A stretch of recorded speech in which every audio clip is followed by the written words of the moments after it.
Hey guys, Anders here, and welcome back to another video. So in today's video, we're going to be addressing pretty much everything that is actually worth mentioning that has happened with Battlefield 2042 so far. I still get a surprising amount of people asking, oh, is the game worth playing? Should I buy this game for X amount of money? Blah, blah, blah. So this video will be for you if you're still questioning whether or not the game is worth playing. And like I said, there is going to be everything you need to know and nothing you don't need to know in this video, so I will try to keep it as concise as possible. If you want more specific details, I will link videos I've done going over, specific updates and stuff like that in the description. Real quick, just remember to like the video and subscribe to the channel if you enjoy this type of content and want to keep up to date with Battlefield 2042 and other FPS titles. So, right off the bat, I'm just going to throw this out there. If you are wondering if the game has received any new content, and I mean like maps, new weapons, stuff like that, the answer is no. So if that's all you wanted to hear, you have your answer. Now, as far as when we will see new maps, new weapons added, there's supposedly going to be a Season 1 starting in, quote, early summer. So, judging by DICE's time frame, early summer is probably in December. But for real, though, they'll probably be like late June, early July. If we're really, really lucky, we'll hear something about it maybe at the end of May, and maybe mid-June, Season 1 will come out along with a Battle Pass.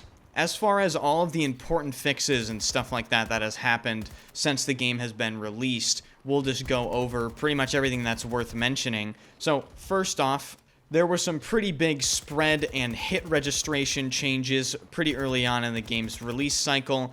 It did make a difference, and the game did actually receive some beneficial changes because of that, but it is by no means absolutely perfect.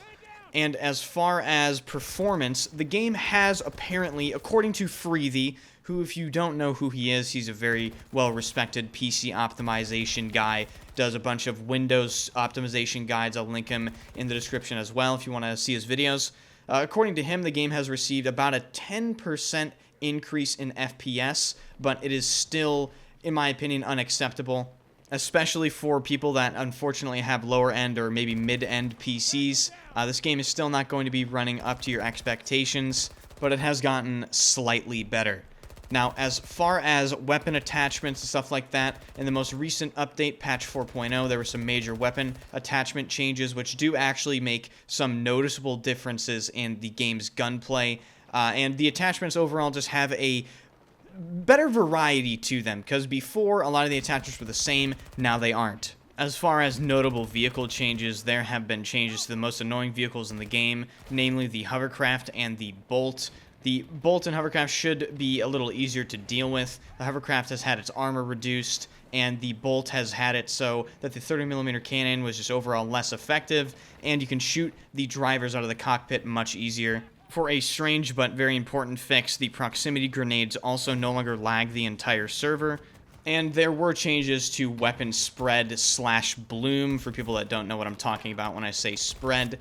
The weapons are more accurate than they were before, and like I said, they did make some changes to hit registration, and some of the attachments do actually significantly increase weapon accuracy, especially if you're using something like the LCMG, which is now a 200-round laser cannon.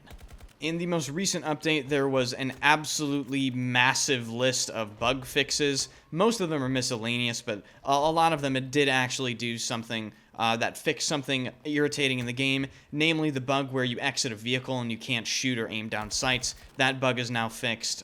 If you are wondering about portal progression and XP, very recently, actually this month in May, they tweeted something about a web builder that will allow the enabling of full XP, player XP, stuff like that, and custom portal experiences. Unfortunately, this is not available to us yet and is apparently slated to come in a future update. To those who don't already know, they have actually added weekly missions. The weekly missions are, in my opinion, sometimes underwhelming and sometimes adequate. Sometimes they just have like little weapon charms you can get. Other times there's universal camos or maybe a specific skin for a specific weapon that is pretty decent. Overall, it's kind of lackluster, but whatever, so is the entire game. I don't think anyone is absolutely shocked by that. Moving back to Portal for just a second to talk about the playlist game modes that were offered in that section. They've reduced the amount of Portal playable game modes from 5 to 3, and they've also made it so those 3 game modes switch every 4 days now. So that is kind of unfortunate because sometimes game modes that are really enjoyable come up, but you can only play them for 4 days and then you won't know when it'll come back again. So that might actually make some people mad. As far as other changes, they have made various audio changes specifically to like the clarity and the distance. I would actually say the footsteps in Battlefield 2042 are the best of any Battlefield game I've ever played, even over Battlefield 1. I feel like they're almost too good sometimes. When I'm playing Battlefield 2042, you can hear people so clearly directionally. It really is jarring going back to, say, Battlefield 5, a game that has notoriously terrible footstep audio, particularly in close quarters when it matters the most. And lastly, I just want to give some major disclaimers for people that are maybe potentially getting excited for the things that I'm talking about. They have still not fixed mouse input or controller aim assist. And for people that are going to comment, oh, Enders, in the most recent update, they did something to the mouse input, blah, blah, blah. They did not actually fix what is wrong with the mouse input. All they did was make the Battlefield 5 sensitivity equal to the Battlefield 2042 sensitivity for easier crossover between games. They didn't fix the actual problem, which is the fact that my mouse literally feels like I'm kiting it rather than I'm aiming with it. For specific weapon nerfs, the PP Bison, PKP, K30, and a few of the snipers have been nerfed. I know some people were complaining about that, so if you weren't playing Battlefield 2042 because of a specific weapon, and one that I mentioned was one of them, they are now nerfed, but they're still very effective in general, I'd say. And overall, even though you might have thought that I mentioned quite a bit of things, the game really does feel like nothing has been done to it. It still plays relatively the same, maybe just with some minor gameplay improvements. The bugs are still prevalent, the performance is still annoying, the maps are still completely unfixably terrible, and overall I would say if you're waiting to buy this game, I would still wait, potentially for maybe a year. So that is my 2 cents on that. Hopefully you guys enjoyed the video. If you did, hit the like button and subscribe to the channel. Thank you guys so much for hitting 23,000 subscribers. That is absolutely insane.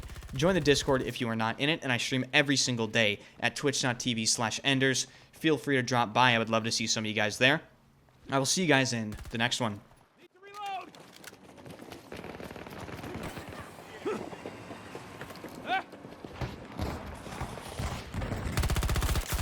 Down one of them. Need a second to reload. Invincible. The coordinate plane was developed centuries ago and refined by the French mathematician René Descartes. In his honor, the system is sometimes called the Cartesian coordinate system. The coordinate plane can be used to plot points and graph lines. This system allows us to describe